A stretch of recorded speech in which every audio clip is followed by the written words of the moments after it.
Y'all, this update broke the game more than any of us could have possibly predicted. We made a bow so strong that one arrow could one-shot any build ever created. Even the world record shield would fall to its knees against this bow. You really are going to want to see how it's done, as I tried and feel like I performed very well with a new strat for the early game that'll help me for the future. Highly recommend it, and I will try to explain everything along the way. Now, what you're seeing is I am utilizing two new items, the Dragon Spear, which is basically the main focal point of the build, which what it does is that little arrow to the right, it'll put the crit from that item onto the right one, and at 3 stars, it doesn't actually take the crit, it just keeps going every single time it casts. As you can see, that's gonna get absolutely insane. Now, one other thing that I started to do for the early game was to grab one of the goblin bombs. All 3 of them can work, and they do work. Obviously, the most damage you can get is the arson bomb. The bio one is decent because it helps with killing big shields, and the other one's just flat damage. Now, this is a new encounter. It's like Fruit Ninja. I originally didn't know that you have to avoid the bombs, but now we know. And I make a lot of money pretty much every time I see this encounter, so I'm actually a big fan of it. It helps a lot with the snowball. Now, what do I feel about the update?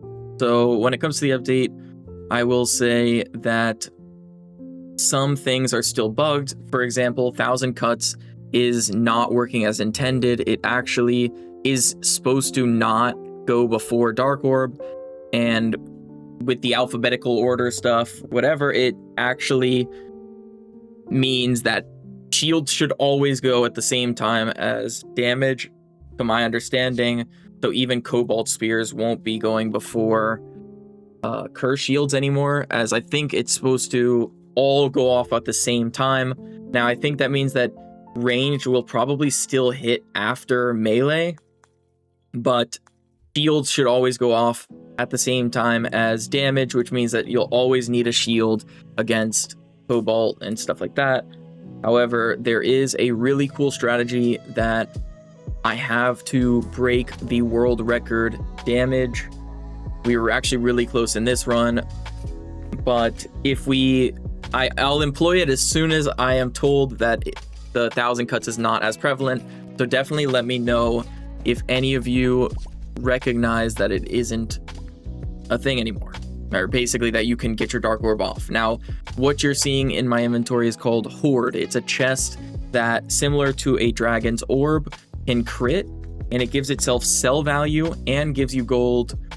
So basically, the idea behind the strategy that I'm going for in the early game is I still go for some potions with Witch. However, my main focus is just getting as much crit on my items as possible to be my best defense, being a good offense.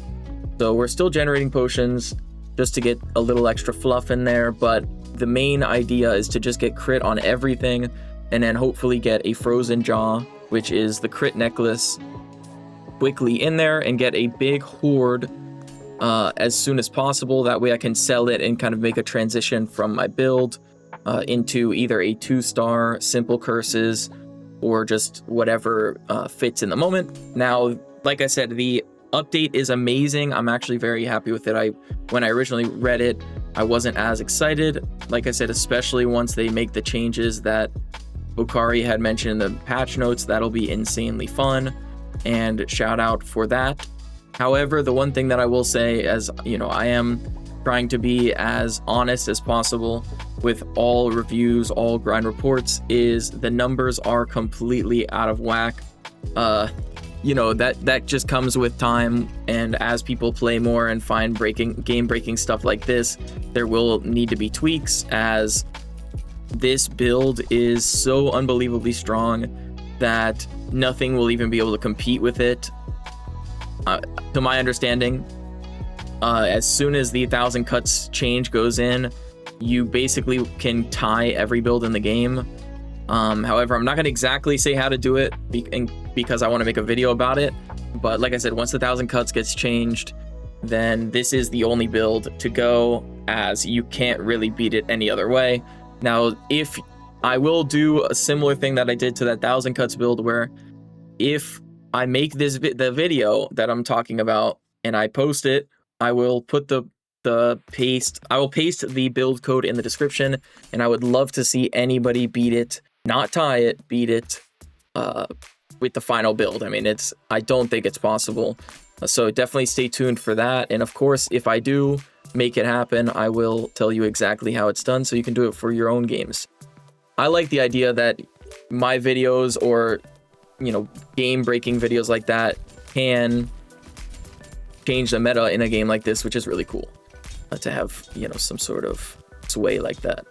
Now, it's not all me, obviously. I'm not like a massive channel, but it is nice. And now one thing that I also am doing here is getting health. Okay, so instead of shielding, my theory and what I was testing for this game is to, as soon as you get a dragon's orb, now that you're putting the frozen jaw in for the horde, because the horde can crit and it scales with like crit multiplier as well. So because of that, then I thought that putting a dragon orb in and kind of making that the focal point of reducing like the cooldown and stuff like that, like I would dream catcher either the horde or the horde for the horde or the dragon's orb for the most part. Sorry, it's hard with all the names, but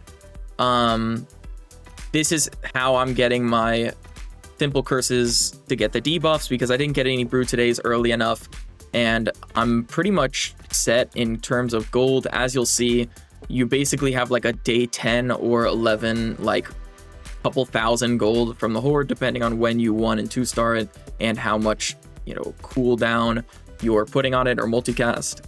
So as always with these videos, as I'm trying to be educational as possible, I am of course leaving real-time video footage from the shopping phase, as that is the most important when it comes to min-maxing builds. And then every fight is 2x speed. Now, I know I'm yapping a lot. However, this really did change up the meta, in my opinion. I did a different early game than what I'm used to, and I did a different late game. One of the reasons that I did a different early game is because they did nerf the 2-star crook, which was a big part of kind of staying low level for me before, where instead of giving 3 vials every hit, it's 2, which is actually a major downside, because not only is it 33% less potions, but you're also doing the same damage. So if they nerf the damage, but also nerf the potions, that's more understandable than, I mean, I feel like crook is really not the rush anymore. You could still go it if you get kind of lucky, but I would definitely err on the side of caution, because it's going to do too much damage, and especially when you're putting crit on everything, then yeah. So the one thing that I did for this run as well is I was very cautious about putting my Talon, that little dagger that gives crit to everything. I was very cautious about putting it in the play, because getting crit on... Okay, little trivia. What do we say about putting crit on simple curses? Never do it. Never do that. Do not do that. Even now, you have to find a way to not put crit on your simple curses. It's a big part of your damage. It's going to be a lot of damage, especially when you're putting multicast or making it 1 second. So do not do it.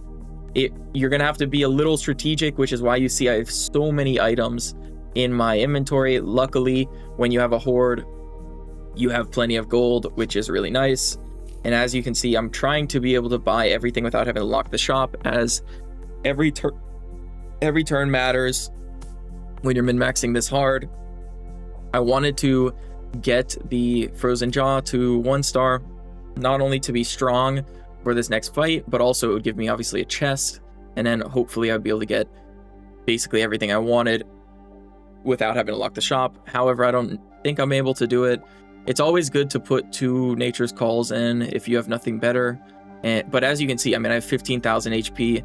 We're doing pretty nice. The only thing better would be if, I kind of 1-starred my whole board around now. But we're pretty close, and we are gaining a lot of HP every fight. At this point, if someone's not going burn, I'm probably able to just survive because there's not that many like one-shot builds. So right now the early game is very, very, very top heavy on damage.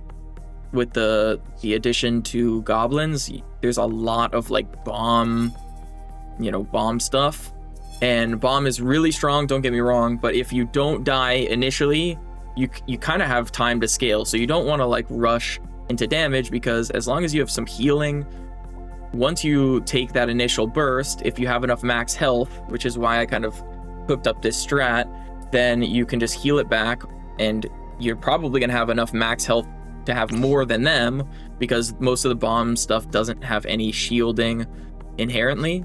Also, that bomb cart that you just saw is actually really good for economy if you get it early. So there's actually a lot for the early game that was adjusted and can be utilized very well for these runs. If you want, I could definitely be interested in making a updated spreadsheet. The old one, it'd be kind of hard to go through and kind of remove a bunch of stuff. If it has changed too much, it's probably easier for me to just do a new one, and I am open to doing that. So if you think that would help you with the new patch, since it has changed so much of the early game and, a decent amount of the late game as well, then definitely let me know about that as well. We are on the road to 1,000, so maybe we will put a little milestone reward in there. One other thing that I am going to be kind of putting out at 1,000 subs is any game that I played that I've posted about, I will be giving the save file to anyone who wants. So for example, Soulstone Survivors, if you haven't checked it out, you should definitely check it out. I have some videos on my channel that are pretty cool, and I have some really cool ones recorded that I might post at some point as well. But if you wanted, I 100% of the game, and I did take a snapshot of my save file, so if you are interested in that, then you could kind of try out all the builds, all the characters with maxed out skill tree. And as you can see, I just got 4,000 gold on day 11. That just shows how broken the horde is. And as you can see, I'm not getting that much potions. I'm trying to get simple curses to 2-star still, even without the shield, the Night Bloom. I still want a bunch of potions because it just makes rerolls cheaper, and that's the main thing. It's just getting free rerolls, some extra XP, stuff like that, and then allowing me to just kind of straight up buy whatever I want in the shop.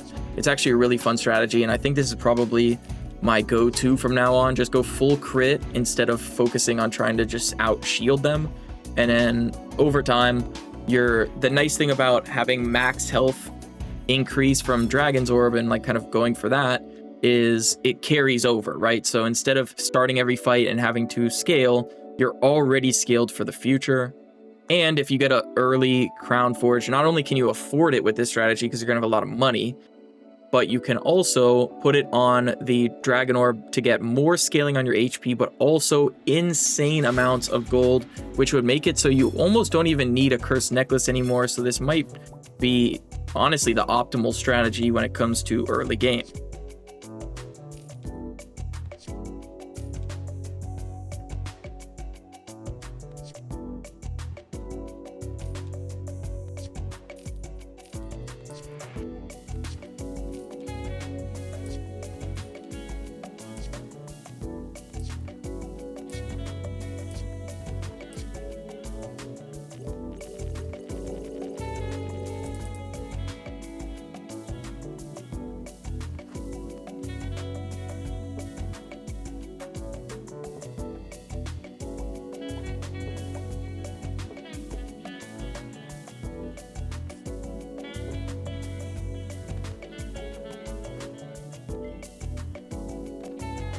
Now, at this point in the game, I would say you don't want to have Frozen Jaw in. If you have Simple Curses crit, it's just going to be too much damage. However, if you have Simple Curses crit, what are you doing, bro? Clearly you're not a fan of the channel, because we do not put crit on our Simple Curses, bro. That is a big no-no here. If you're a fan, you know. And it ends runs. It ends rounds as well. Too fast, that is. So yeah, we're getting a bunch of free rerolls here, and we're basically going to just use all of our money every single time. The other benefit to still getting us simple curses to 2-star is, of course, being able to get literally everything to 1 second cooldown, and it helps make the Mimic Rod 1 second cooldown and the Lost Fragment to be able to get 1,000, basically the first or second time that you even use the Mimic Rod, which is actually massive. Now, when you start scaling, might be a little bit slower with this strategy, as I'm still messing around with kind of my take on the meta. So my mid game, I kind of prepared for a lot of different scenarios, as you know, it was kind of in the air with how big the scaling would be, at least for me. So William had showed me a screenshot of him hitting the world record. So unfortunately he got there before me, but this was his idea of a strategy. So I will be giving him the props. He didn't tell me like his early game or anything. He just kind of showed me his final thing and told me a little bit of how he did it, like, you know, what he scaled to be able to get that much on this bow. And funny enough, he basically ended my run with his own build just by lowering the cooldown. I think I was on pace to beat him, and I didn't have the ideal setup for the Oak because my run ended a little sooner than I was hoping. However, in true fashion, it was his strategy. I just tried to perfect it, and he beat me. So, I mean, it is what it is, but we will beat it. I might go for it before the ATC changes. However, I really hope that happens soon, because it'll really shake up the meta. Right now, you kind of have to meet a skill check of HP, and if you don't, you just can't make 100 days. Which, if that's intended, then that's fine. But if it's not intended, then obviously you would want it to be changed whenever possible. So hopefully we don't have to wait till next patch for this to change. Now, once you have simple curses in for maybe 1 or 2 rounds, you don't really want to put too much multicast on your simple curses, as long as you have it on 1 second and maybe have like a couple. So like if I had a 2-star Lost Fragment on a 1 second cooldown, I probably wouldn't put it on under the simple curses. But a 1-star, since it's going to add to the cooldown every time it procs, is not as scary to do, and you know, you'll probably be able to have a decent size round. One thing I did here as well is just upgrade a goblet, because I had the opportunity from a secret shop, from a lucky shop. I think this honestly was pretty good. It gave me a couple extra shops, a couple extra chests from like starring it up, and it gives me like, I think 80 gold a round, which doesn't really matter in the grand scheme of things. However, you know, you never want to be out of money, right? So we did get Curse Shield here. It's not as necessary as it used to be. If you didn't know, Volcari actually nerfed the 3-star scaling by 50%. So it used to, I'm pretty sure, double every time based on its multicast, like double the multicast as shield. And now it's just 1 times. So definitely is beatable. Maybe we can go for a Blazing Bull build.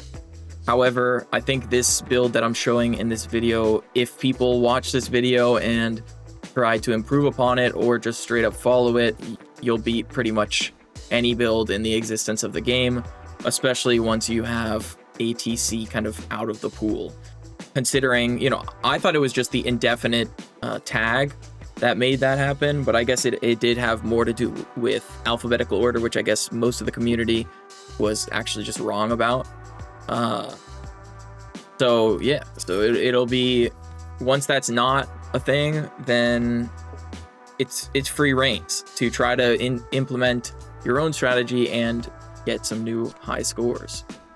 Now, some of my best days, my best starts on this channel were like day 13 Mimic Rods. So while I have free rerolls, I was like, I might as well look for it. However, look at my inventory. It's quite full of random stuff. I was trying to do a lot in this early game, but like I said, this, you know, I'm not going to try to say it too many more times, but this strategy is so unbelievably broken that it doesn't really matter if you're a little bit late. So it doesn't require as much RNG as you would think, based on the numbers that you'll see. I mean, I'm sure you see in the thumbnail or something that it is the first posted sextillion damage.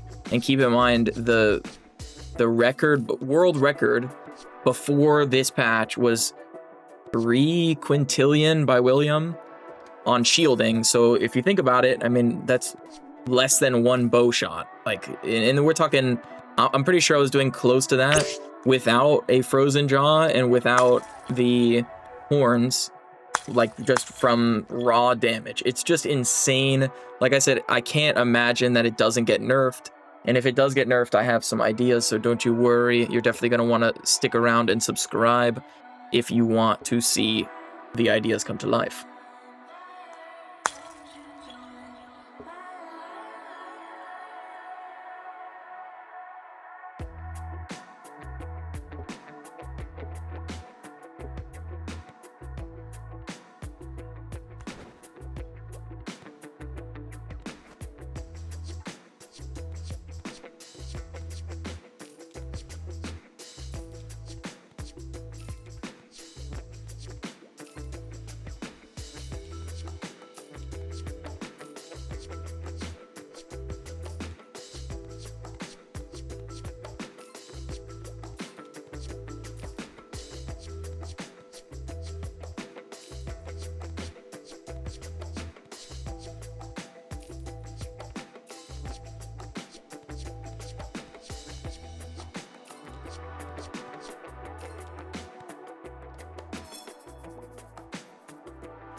Now, I didn't really have any use for, I didn't really have anything to put instead of the dark necklace. I guess I could put like the horde, but I wanted to scale the multicast on the dark necklace anyways, so the cursed necklace just went in there kind of as some fluff. It was 1,000 items, right? So it's a lot of chests, a lot of gold.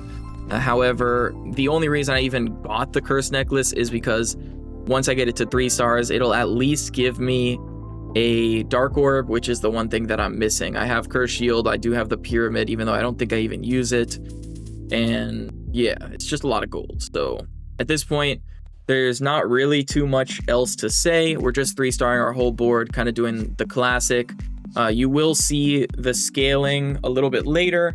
However, the part that can be optimized and that I will leave to you guys while, you know, I either wait for a patch or see enough kind of feedback to go for another run is going to be the mid game. The mid game, I think you still want to do the Mimic Rod.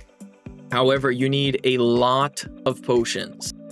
So since I said that you can scale a little bit extra, I'm thinking 2,000 or 3,000 potion belts is what you want, because you got to get a bunch of items to around 50 seconds. However, this is like the most skill expressive, but also luck based strategy probably in the existence. If literally every single build went to do this strategy, then the pool would literally be whoever's bow went off first wins.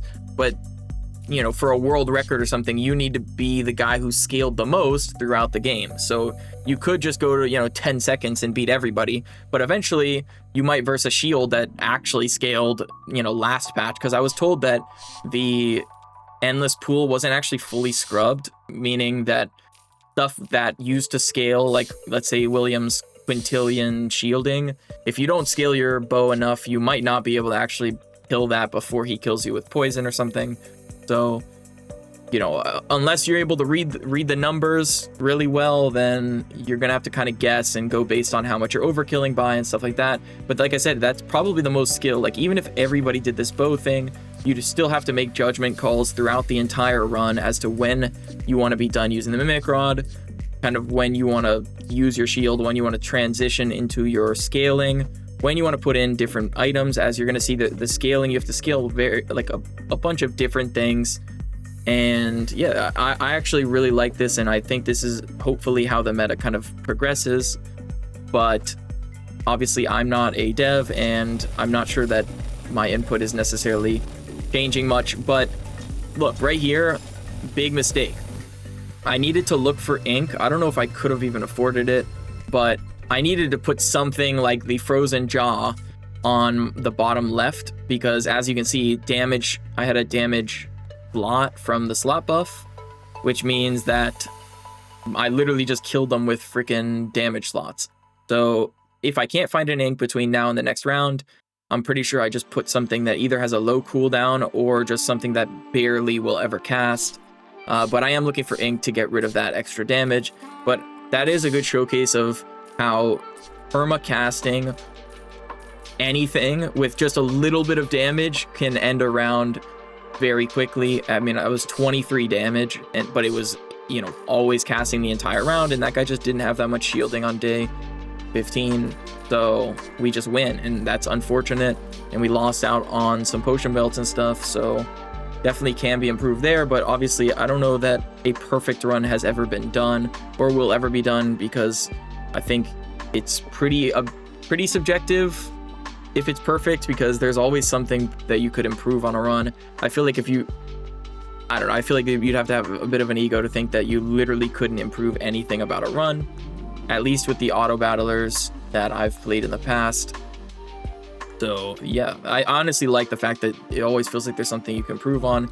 And whenever I'm even making these edits and voiceovers, I do see that there's stuff that I could improve on in the future, and I try to say most of what I think could be improved on. However, I do keep a little bit of a special sauce for myself, because obviously I'm trying to set records as well, and then when I set the record, you'll see that. So if you're liking the content, you're enjoying my educational side of things, please do me a favor and like the video. Comment what your favorite part of this strategy is, what your favorite video I've made, what games you want to see in the future. And lastly, please subscribe. We are on the way to 1,000 subs. That is when I am able to monetize and be able to at least have ads on my videos. There might already be ads, but right now I make nothing from them. And I'm not going to be asking for donations or anything crazy. I'm just saying Google will pay me if I get to 1,000 subs, which would be pretty cool, because I do put a ton of hours and effort into this content. But most importantly, if it helps even one person reach their goals of crazy numbers for Endless, or to show their friends or whatever, then it's completely worth it either way. So thanks again. like I said, there's not that much more that needs to be said, so I will kind of jump in here and there.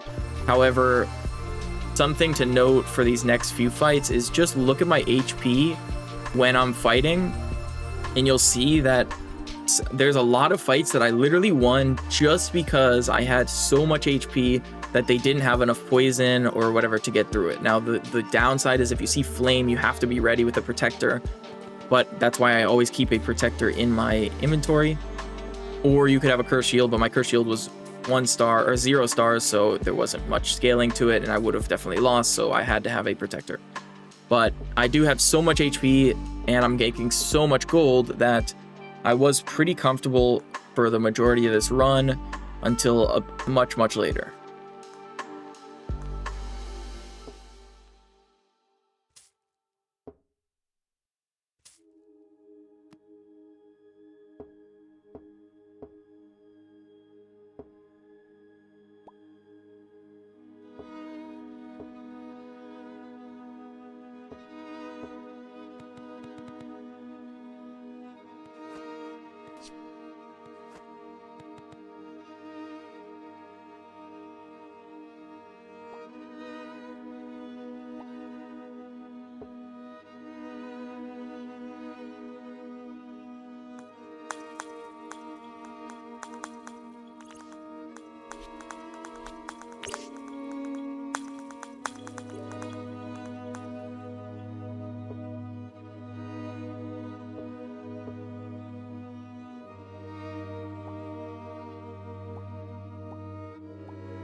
Now you're gonna want to remember this guy's name because you'll see him in a couple fights. Now I'm at 4.5 million HP right now, and as you can see, what I was talking about when it comes to front-loaded damage, this guy got off every bomb that he had, every charge, but then he ran out, and that was all his damage. And as you can see, it only did about 1 million damage to me total. However, you'll see that it gets a little closer when I face him in a couple days. I was a little overconfident. However, you do want to risk it for the biscuit. As you can see, I'm pretty much done with the scaling setup, like in my inventory. I'm just trying to 3-star a bunch of stuff and stuff like that. I'm not really too worried about getting Curse Shield much higher than this, so I will probably 3-star it very soon, as ideally I wouldn't even be using it very often. That's more so just for the Cobalt Spears, or if you can survive 1,000 cuts, then you want to have that in there, but for the most part, you don't really need to scale it that high. I'm pretty sure the difference between me and William's run that you'll see when we face each other is his Curse Shield. I'm not going to say how much because I don't want to expose that. You can see for yourself from that video, or whenever he posts his world record run, then you can see it on his channel, which will be linked in the description. Now, having 100 seconds, but anyways, he went more so for the Curse Shield. I went more so for the Solaris, as my goal and my understanding of this whole thing was the only way to win. I mean, the only way to beat this build was to either attack first, as you'll see, or 1,000 cuts. So I was trying to get as much HP as possible. However, I didn't have critical healing, so it does make it a little harder to scale. You do want to put 100 seconds on your Draconic Spear, and then you do want to put Dark on your Draconic Spear, and you don't want to put Dark on your Miraro, whatever, the bow that you're scaling all your damage on, but you want it to be around 60 seconds so you can 100% of the time win, assuming that you're the first one to attack. So like, let's say they went no damage and they were just full scaling their Curse Shield the whole game, which I don't know is even a viable strategy with this being a possible strat. But if that was the case, then you would win no matter what if your Mirror went off, which means that you want it to be around 60 seconds because that's before fatigue can kill you if you have a Curse Shield in there. Honestly, you could probably do it with the candy strat, but if you're getting hit by something, then you of course want more than just some candy for shield.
We fought this guy a few days ago, and he wasn't as threatening. However, you're going to see right here, we have so much HP. Keep in mind, we're only healing with our candy. We're not autoing with our axe, so we're not healing with it, and we almost died. We took around 4 million damage, where compared to before, a couple days ago, he only did 1 million, so he was scaling a bit, but he still had that front-loaded damage that I was talking about.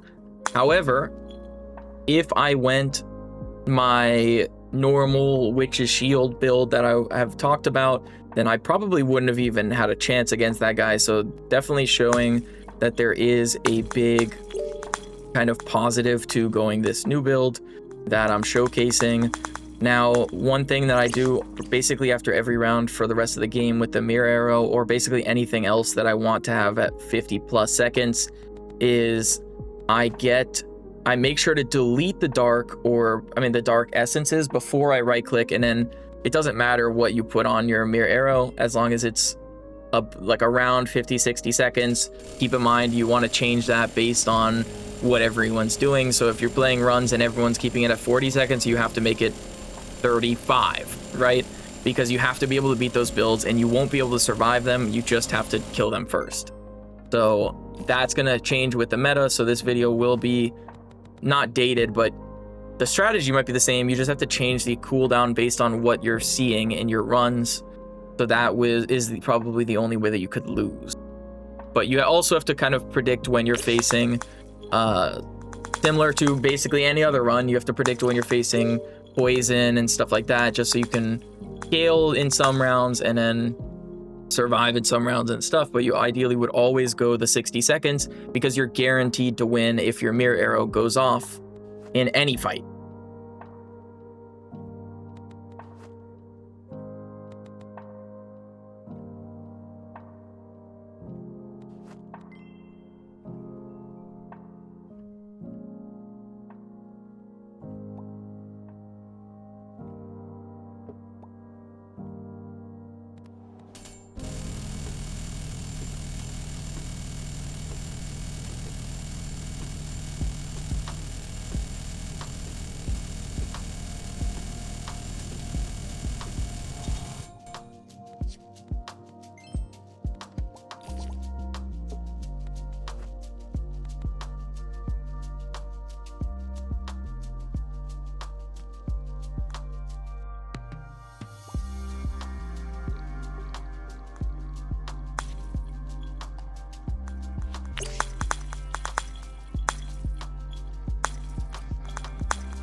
Now, I'm probably not gonna have much to say until the last few fights, as this is pretty much just scaling at this point.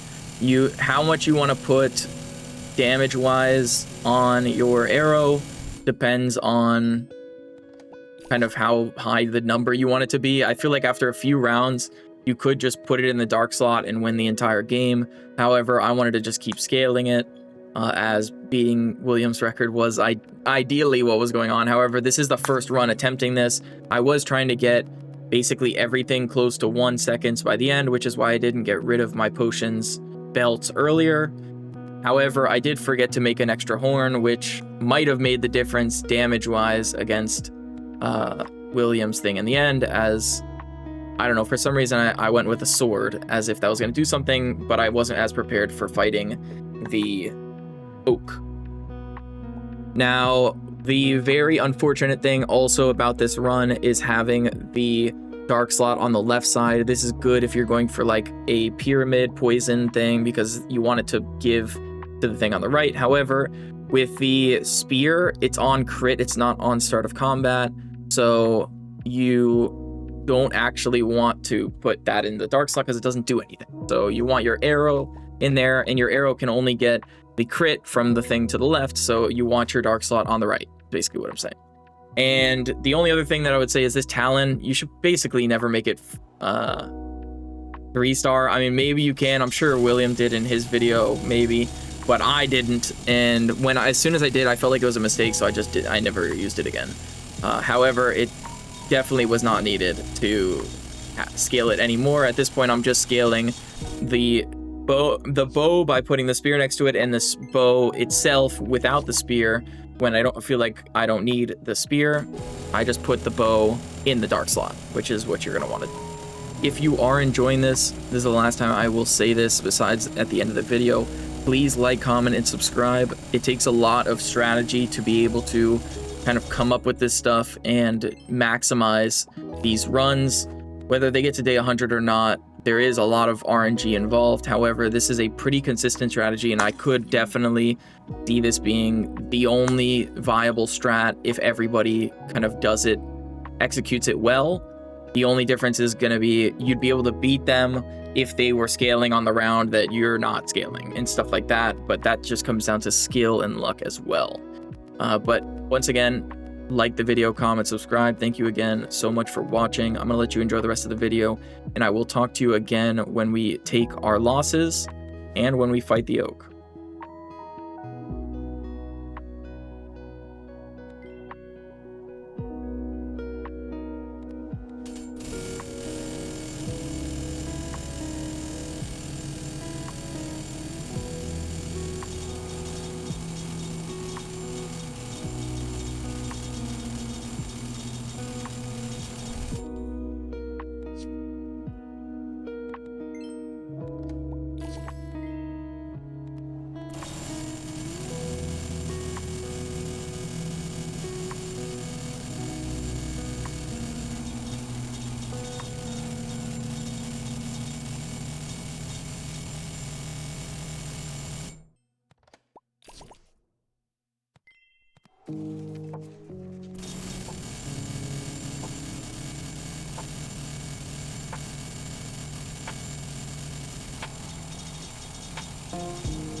the rivalry of Doom.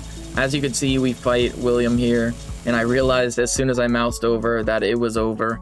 Bro went with a 10-second mirror arrow, and mine was still like 57 or something. I was still trying to scale.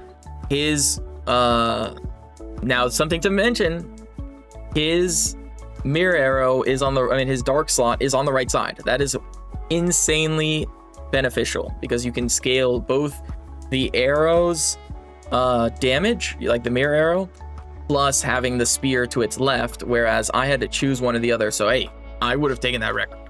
But anyways, when I was hitting, I was doing like 6.5 thousand trillion at this point, so quadrillion, and his is 6.1. So at this point I was actually stronger.